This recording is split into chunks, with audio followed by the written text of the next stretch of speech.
સેવાપોથી આ નામ સાંભળતા જ મોટાભાગના સરકારી કર્મચારીઓના મનમાં એક જાડી જૂની ફાઇલનું ચિત્ર આવે, ખરું ને? પણ સાચું કહું તો એ માત્ર એક ફાઇલ નથી. એ તો તમારી આખી પ્રોફેશનલ લાઈફની, તમારી કારકિર્દીની સત્તાવાર જીવનકથા છે. તો ચાલો આજે આ ખૂબ જ અગત્યના દસ્તાવેજને જરા નજીકથી ઓળખીએ. અને આપણે શરૂઆત જ એક સીધા સવાલથી જ કરીએ. જરા વિચારો, આ સેવાપોથીમાં થયેલી એક નાનકડી, મામૂલી લાગતી ભૂલ ભવિષ્યમાં પ્રમોશન, પગાર અને ખાસ કરીને જ્યારે રિટાયરમેન્ટનો સમય આવે ત્યારે કેટલી મોટી મુશ્કેલીઓનું કારણ બની શકે છે. તો સૌથી પહેલાં એ સમજીએ કે આ સેવાપોથી છે શું. નિયમ પ્રમાણે આ એક અધિકૃત અને કાયદેસર રીતે માન્ય દસ્તાવેજ છે.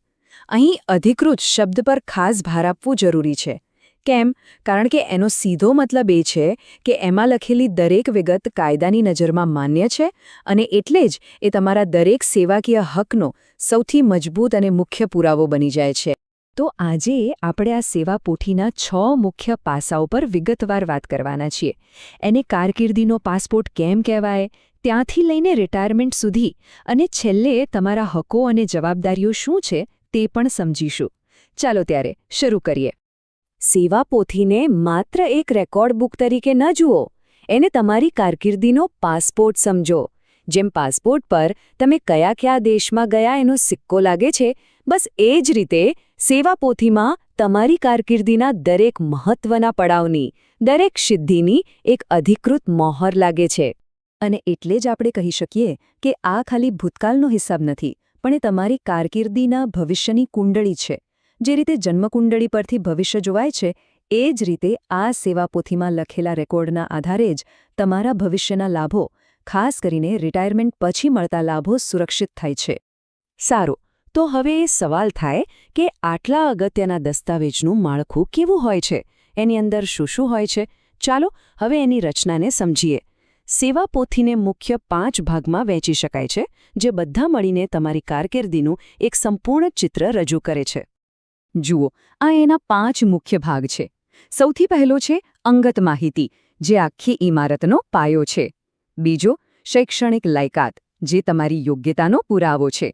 ત્રીજો અને સૌથી મહત્વનો, સેવાનો ઇતિહાસ, જે તમારી કારકિર્દીનો જીવંત નકશો છે. અને ચોથો અને 5મો ભાગ, એટલે કે રજા ખાતું અને પગાર, આ બંને તમારા નાણાકીય હકોની ગેરંટી છે. એકવાર નોકરી શરૂ થઈ જાય પછી કારકિર્દીની ગાડી આગળ વધતી રહે છે. આ સફરમાં ઘણા મહત્વના પડાવ આવે છે. આ દરેક ઘટનાની સેવાપોથીમાં વ્યવસ્થિત અને સૌથી અગત્યનું, સમયસર નોંધ થવી ખૂબ જ જરૂરી છે. યાદ રાખજો, આ નોંધણી જ તમારા સેવાકીય ઇતિહાસનો એકમાત્ર અધિકૃત પુરાવો છે. જેમ કે નોકરીમાં જોડાયા ત્યારથી લઈને તમને મળતી દરેક બઢતી, તમારી દરેક બદલી, પગાર પંચને કારણે થતો પગાર સુધારો, તમે પાસ કરેલી CCC જેવી પરીક્ષાઓ, અને એટલું જ નહીં, LTC જેવા મળેલા લાભો, આ બધું જ સેવાપોથીમાં નોંધાવવું જોઈએ. જો આમાંથી કોઈ પણ પ્રસંગની નોંધ લેવાનું રહી ગયું તો ભવિષ્યમાં એનો લાભ મેળવવામાં બહુ તકલીફ પડી શકે છે. અને અહીં એક વાત ગાંઠ બાંધી લેજો, સેવાપોથીમાં ખાલી કોઈ વિગત લખી દેવાથી એ માન્ય નથી ગણાતી. એમાં થયેલી દરેક નોંધને સક્ષમ અધિકારી દ્વારા તેમની સહી અને ઓફિસના સિક્કાથી પ્રમાણિત કરવી ફરજિયાત છે. જો કોઈ નોંધ પ્રમાણિત ન થયેલી હોય તો કાયદાની દૃષ્ટિએ એનું કોઈ જ મૂલ્ય રહેતું નથી. એ માત્ર એક કાચી નોંધ જ ગણાય. હવે આપણે એક એવા વિષય પર આવીએ જેમાં ઘણા લોકોને થોડી ગૂંચવણ થતી હોય છે, અને એ છે રજાઓનું સંચાલન. કમાયેલી રજા, અર્ધપગારી રજા, આ બધી રજાઓનો પાઈનો હિસાબ સેવાપોથીના રજા ખાતામાં રાખવામાં આવે છે. અને આ હિસાબની ચોકસાઈ તમારા નાણાકીય લાભો માટે ખૂબ જ મહત્વની છે. ચાલો આને એકદમ સરળ રીતે સમજીએ. કમાયેલી રજા, જેને આપણે EL કહીએ છીએ, એ નોકરી પર હાજર રહેવાના દિવસોના આધારે તમારા ખાતામાં જમા થાય છે. અર્ધપગારી રજા એટલે કે HPL દર 6 મહિને તમારા ખાતામાં ઉમેરાય છે. પર એક બહુ જ મહત્વની વાત યાદ રાખજો, પરચુરણ રજા એટલે કે CL નો હિસાબ સેવાપોથીમાં ક્યારેય નથી લખાતો. કેમ? કારણ કે એ રજાનો અધિકાર નથી, પણ સરકાર તરફથી મળેલી એક સુવિધા છે. અને હવે આપણે આવી પહોંચ્યા છીએ કારકિર્દીના અંતિમ અને સૌથી મહત્વના અધ્યાય પર, નિવૃત્તિ. આ એ સમય છે જ્યારે વર્ષોથી સાચવવામાં આવેલી સેવાપોથી તમારો સૌથી મુખ્ય દસ્તાવેજ બની જાય છે.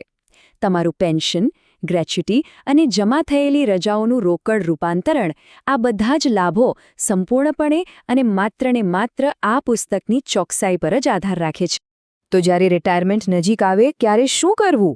આ 4 પગલાંનું ચેકલિસ્ટ ખાસ યાદ રાખજો.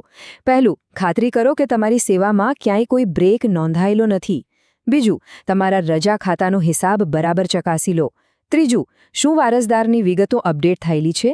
અને ચોથું, પગાર અને ઇજાફાની દરેક નોંધણી બરાબર અને સાચી છે એની પાક્કી ખાતરી કરી લો.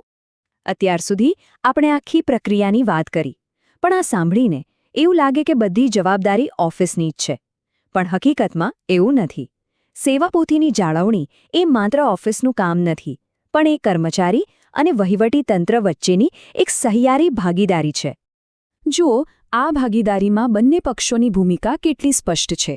કર્મચારીનું કામ માત્ર ડોક્યુમેન્ટ્સ આપવાનું નથી, પણ સમય પર પોતાની સેવાપોથી તપાસવી અને જો કોઈ ભૂલ દેખાય તો તરત જ લેખિતમાં જાણ કરવી એ પણ એટલું જ જરૂરી છે.